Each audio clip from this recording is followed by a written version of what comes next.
नमस्कार। YouTube के engineer अभिषेक Pandey official channel पर आपका स्वागत है। मैं हूं अभिषेक पांडे और आज आपको इस वीडियो में हम बताएंगे कि कैसे आप कम टाइम फ्रेम में भी ज़्यादा से ज़्यादा अचीव कर सकते हैं। दोस्तों, ये जो वीडियो हमने बनाया हुआ है, इसकी जानकारी का सोर्स है द 12 वीक ईयर बुक, जिसे कि मुझे मेरी कंपनी के एमडी सर द्वारा प्रोवाइड किया गया था। पर्पज़ था कि कैसे कोई भी इंसान, चाहे वो एक फैक्ट्री हो या फिर अपने लाइफ में किस तरीके से अपने परफॉर्मेंस को कई गुना मल्टीप्लाई कर सकता है। दोस्तों देखिए, आजकल क्या है कि हम सब बहुत सारी बातें जानते हैं, लेकिन जानना अलग चीज़ है और उसको हकीकत में एग्ज़ीक्यूट करना अलग चीज़ है। और जितने भी सफल लोग हैं, वो सिर्फ़ जानते ही नहीं बल्कि उन चीज़ों को एग्ज़ीक्यूट भी किए रहते हैं। तो सबसे बड़ी दिक्कत हमारी लाइफ़ में होती है एग्ज़ीक्यूशन को लेकर, क्योंकि हम सब बहुत सारे लोग बहुत सारी चीज़ें जानते हैं लेकिन एग्ज़ीक्यूट ही नहीं करते। जैसे कि एग्ज़ाम्पल के लिए हम सब जानते हैं कि शराब पीना स्वास्थ्य के लिए हानिकारक है, लेकिन ये जानते हुए भी क्या हम उसे छोड़ देते हैं? बहुत सारे लोग नहीं छोड़ते, वो जानते हैं फिर भी पीते हैं। तो दिक्कत किसकी है? एग्ज़ीक्यूशन की है। ठीक उसी तरीके से आज हम बात करने वाले हैं कि हम सब जानते हैं कई सारे तरीके हैं अपनी प्रोडक्टिविटी को बढ़ाने को लेकर, लेकिन एग्जीक्यूट कितने करते हैं? बहुत ही कम। अगर आप ये देखें कि आज लाइफ में कितने परसेंट लोग सफल हैं, तो बहुत ही मामूली अंतर है। 100% में मुश्किल से 5% लोग एक्चुअली अपने लाइफ में सफल हो पाते हैं, जैसा कि वो लाइफ डिज़र्व करते हैं, जैसा चाहते थे उसी तरीके की लाइफ जी पाते हैं। लेकिन बाकी के 95% लोग वो इधर-उधर में ही रह जाते हैं और उनकी लाइफ कब शुरू हुई, कब ख़त्म हो गई, पता भी नहीं चलता। दोस्तों, हम सब ने एक कहानी तो सुनी ही है कि एक हाथी जब काफ़ी छोटा होता है तो उसके हाथी के बच्चे के पैर में एक जंजीर बांध दी जाती है और उस समय हाथी का बच्चा उस जंजीर को तोड़ने की बहुत प्रयास करता है, लेकिन वो तोड़ नहीं पाता। लेकिन जब वही हाथी का बच्चा एक दिन बड़ा हो जाता है, तब भी हम देखते हैं कि जंजीर वही रहती है। और अब अगर वो हाथी चाहता तो उस जंजीर को आसानी से तोड़ सकता था, लेकिन वो उसे नहीं तोड़ पाता। क्यों नहीं तोड़ पाता? क्योंकि वो प्रयास ही नहीं करता। तो हम लोगों के साथ भी यही है। हम सब क्या करते हैं, 1 असफलता, 2 असफलता, 3 असफलता, इस तरीके से जब हमें असफलता पे असफलता मिलती है तो हम ये मान बैठते हैं कि ये काम तो हमसे होगा ही नहीं, जबकि ज़रूरत है हमें खुद को समझने की। तो बहरहाल वीडियो में हम थोड़ा-सा दूसरे टॉपिक की तरफ चले गए।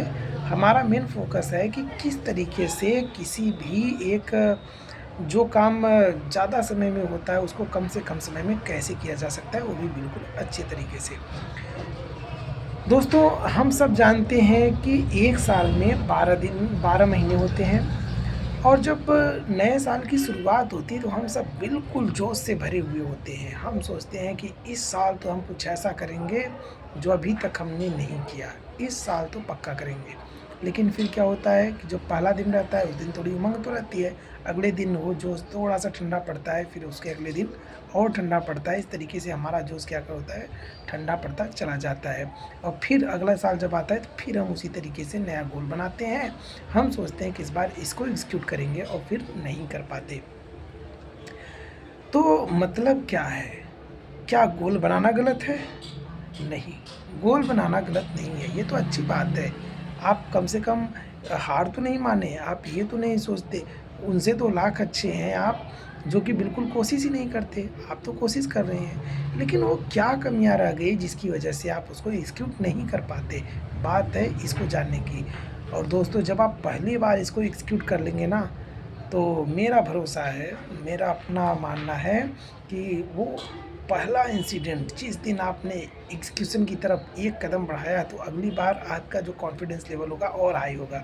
फिर आप दूसरे काम को भी एग्जीक्यूट कर लेंगे, फिर तीसरे, फिर चौथे, और ये सिलसिला चलता रहेगा। और चूँकि ये एक सफल व्यक्तियों की आदतें होती हैं कि वो सिर्फ़ काम को कहते नहीं, वो करके भी दिखाते हैं, वो टालते नहीं हैं, वो काम को करते हैं। तो आप उस कैटेगरी में आ जाओगे और फिर आपकी लाइफ़ धीरे-धीरे बदलती चली जाएगी। दोस्तों, जैसा कि अभी मैंने बुक का नाम बताया द 12 वीक ईयर, जिसका अगर हिंदी में मतलब समझो तो इसका मतलब हुआ कि एक ऐसा साल जिसमें कि सिर्फ 12 सप्ताह होते हैं। आप हकीकत में सोचिए, क्या एक साल में 12 सप्ताह होते हैं? आंसर होगा नहीं, एक साल में तो 12 महीने होते हैं, बल्कि एक महीने में 4 से 5 सप्ताह होते हैं। तो लेखक ऐसा क्यों बोला? तो उसका बोलने का यही मतलब था कि हम जो ये मान कर बैठते हैं कि अभी 1 साल का समय है, 12 महीने का समय है, 365 दिन का समय है, तो उसके कुछ डिसएडवांटेज भी हैं। तो हमें क्या करना है, हमें प्रैक्टिकली दिन कम नहीं करने हैं, हमें ये मानकर चलना है, हमें ऐसी सोच बना लेनी है कि हमारे पास कम से कम समय है। दोस्तों, जो हमारे पास कम से कम समय है ना, तो उसके कई सारे फ़ायदे होते हैं। और जब हम ज़्यादा समय मान लेते हैं कि हमारे पास अभी इतना समय है, तो उसके कई सारे नुकसान होते हैं। तो क्या-क्या नुकसान होते हैं? चलिए, अभी हम ये मानकर चलते हैं कि 1 साल में 12 महीने होते हैं, जैसा कि नॉर्मली होता भी है, ठीक है? अब आप जब लक्ष्य बनाएँगे तो किस तरीके से आप बनाते हैं पता है? तो जो आप लक्ष्य बनाओगे, उसमें आपका जो फ़ोकस होगा बहुत ही कम हो जाएगा किसी भी काम को लेकर। जैसे आपने कोई लक्ष्य सेट किया, अब आप मान लो किसी एग्ज़ाम की तैयारी कर रहे हो, आप सोचोगे अरे यार अभी तो 1 साल है पढ़ लेंगे। धीरे-धीरे 1 महीने बीत जाएँगे, फिर सोचोगे यार अभी तो 11 महीने हैं पढ़ लेंगे। फिर 10 महीने रह जाएँगे, 9 महीने रह जाएँगे, इस तरीके से एक-एक दिन आपकी लाइफ़ से कम होता चला जाएगा।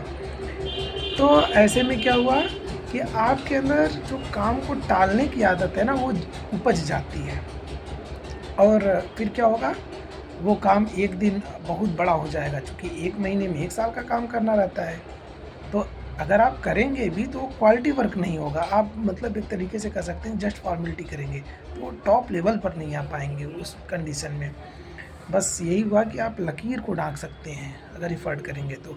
तो क्या हुआ, ये सबके साथ देखा जाता है कि हम क्या करते हैं, जब चीज़ों को प्रोक्रास्टिनेट कर देते हैं, आगे टालते जाते हैं, तो वो हमारी असफलता का कारण बनता है। तो इसीलिए जब हम ये मानकर चलते हैं कि 1 साल 12 महीने का होता है, तो उस हिसाब से अपनी प्लानिंग को करते हैं, तो कहीं न कहीं उसके फेल होने के चांसेस बढ़ जाते हैं। क्यों बढ़ जाते हैं? उसका कारण है कि हमारा फ़ोकस कम हो जाता है और हम चीज़ों को टालना शुरू कर देते हैं। अगर हमारे पास लंबा समय है तो उसका एक नुकसान और भी है। क्या है? हम समय को बहुत ज़्यादा बर्बाद करने लगते हैं। जैसे अगर आपके पास बहुत समय है, एग्ज़ाम्पल लीजिए, आपका एग्ज़ाम 10 दिन बाद होने वाला है। तब आपसे कोई कहे कि भाई चलो मैच देखते हैं, तो क्या आप मैच देखेंगे उस समय या आप पिक्चर देखने जाएँगे? या फिर जब कोई ये कहे कि भाई आपके पास एग्ज़ाम में सिर्फ़ 1 दिन बचा हुआ है, चलो मैच देखने चलते हैं। तो आप समझ ही रहे होंगे कि जब आपके पास 1 दिन का ही समय होगा, तो आप सीधे-सीधे मना कर देंगे, नहीं भाई हम मैच देखने या पिक्चर देखने नहीं जाएँगे, हमको तो पढ़ाई करनी है क्योंकि मेरा एग्ज़ाम है। मतलब क्या हुआ, आपका फ़ोकस बढ़ गया वहाँ पे। और अगर वही 10 दिन हुए, तो 10 दिन में आप शायद चले भी जाएँ।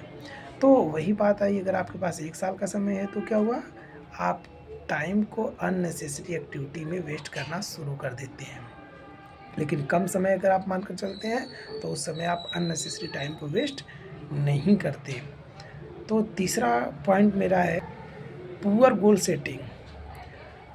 जब आपके पास 1 साल में 12 महीने होते हैं, इस तरीके की थिंकिंग अप्रोच होती है, तो आपकी ज़्यादातर संभावना है कि आपकी जो गोल सेटिंग होगी ना, बहुत ही ख़राब क्वालिटी की होगी।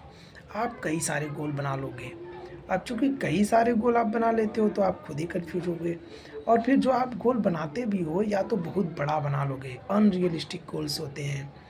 अब अनरियलिस्टिक गोल्स ऐसा नहीं है कि गोल पूरे नहीं होते, लेकिन आप एफर्ट ही नहीं करोगे। क्यों नहीं करोगे? क्योंकि ज़्यादातर लोग यही करते हैं कि वो यही सोचने लगेंगे अभी ज़्यादा टाइम है, बाद में कर लेंगे, lack of focus, time waste. तो इन सब कारणों से आपके असफल होने के चांसेस बने रहते हैं, बढ़ जाते हैं। तो अब फ़ायदा क्या है कि अब अगर हम ये मानकर चले भाई मेरे पास 1 साल नहीं है, 1 साल में 12 महीने नहीं, मेरे पास सिर्फ़ 1 साल में 12 हफ़्ते ही हैं, मतलब लगभग 3 महीने। तो आपको 3 महीने में वही काम करना है, तो आप कैसे करोगे? अब जैसे ही आपके पास कम समय आया, तो आपका क्या होगा कि फ़ोकस सिर्फ़ और सिर्फ़ जो ज़रूरी चीज़ होगी उसके ऊपर आएगा। मतलब जो अननेसेसरी चीज़ें थी उससे आपका ध्यान हट गया, आप उसे करने ही नहीं जाओगे। दूसरा, जो ज़रूरी काम होगा उसको पहले करोगे, प्रायोरिटी दोगे, आपके आपके पास अगर 5 तरीके के काम हैं, तो पहले कौन सा काम करोगे? पहले वो काम करोगे जो ज़रूरी है, क्योंकि आपको भी पता है कि समय बहुत ही कम है और आपके जो गोल्स होंगे वो रियलिस्टिक होंगे, क्योंकि आपको पता है कि इतने समय में इतना ही हो पाएगा और जो हो पाएगा वैसे ही आप लक्ष्य बनाओगे। तो ये तो थे हमारे फ़ायदे कि अगर हम इस नज़रिए से सोचें कि मेरे पास कम से कम समय है, तो हमारे पास क्या-क्या फ़ायदे होते हैं। ठीक है? तो अब फाइनल कंक्लूज़न क्या निकला? फाइनल कंक्लूज़न ये है कि सबसे पहले हमें क्या करना है कि क्लियर गोल सेट करना है। पहला स्टेप अपने माइंड में हमें क्लियर गोल सेट करना है और गोल कैसा होना चाहिए? रियलिस्टिक होना चाहिए, ताकि आप जब उस गोल को अचीव करो ना तो आपके अंदर का कॉन्फिडेंस बढ़े। दूसरा है क्रिएट शेड्यूल। जो आपने लक्ष्य बनाया हुआ है उसको एक उसकी एक टाइम टेबल बनाइए कि आप किस तरीके से उस काम को पहले क्या करेंगे, फिर क्या करेंगे, फिर क्या करेंगे और फिर आपके अगर जो प्लानिंग्स है उसमें चैलेंजेस आएँगी तो आप उनको किस तरीके से सॉल्व करेंगे, इन चीज़ों को भी आप मेंशन कीजिए। और फिर तीसरे नंबर पर है आप अपने काम को प्रायोरिटी दीजिए कि पहले कौन-सा काम, फिर कौन-सा काम, फिर कौन-सा काम आपको करना है। चौथा, आपको डिस्ट्रैक्शन से भी बचना है, मतलब डिस्ट्रैक्शंस कई तरीके की, कोई भी काम कर रहे हो तो फिर आता है यार ये कर लेता हूँ, वो कर लेता हूँ, थोड़ा मोबाइल चला लेता हूँ, थोड़ा ये कर लेता हूँ। मतलब अननेसेसरी डिस्ट्रैक्शंस जो भी हैं उनसे भी आपको बचना है। तो आपको एक लिस्ट बना लेनी है कि टू डू नॉट, कि क्या आपको नहीं करना है, जो आपको नहीं करना है उसकी एक आप लिस्ट बना लीजिए। और फिर पाँचवा है आपको रिव्यू एंड एडजस्ट। आपको क्या करना है कि आपका जो लक्ष्य है, आप उसको टाइमली रिव्यू भी करते रहो। जैसे आपने इससे कोई टारगेट सेट किया कि आपको 3 महीने के अंदर ये काम करना है। अब आप उसको देखिए, जो आपने प्लानिंग बनाई थी कि 1 महीने बाद ये कर लूँगा, फिर अगले महीने ये करूँगा, अगले महीने ये करूँगा। क्या आप उस तरीके से आगे बढ़ पा रहे हो? क्या कर पा रहे हो या कितने पीछे, कितने आगे हो? ठीक है? अगर आप पीछे हो तो और अपना एफ़र्ट को बढ़ा दीजिए और फिर एफ़र्ट को नहीं, उसके साथ ही साथ आप ये भी जानने की कोशिश कीजिए कि आप क्यों पीछे रह गए। तो आपने अंदर एक अलग सी एनर्जी आप फ़ील करेंगे और मुझे पूरा उम्मीद है कि अगर आप ऐसा करते हैं तो आप अपनी लाइफ़ में ज़रूर सफल होंगे। तो दोस्तों, आपको अगला वीडियो किस टॉपिक पर चाहिए, मैं चाहूँगा कि आप हमें बताएँ, मैं आपके लिए वीडियो लेकर आऊँगा।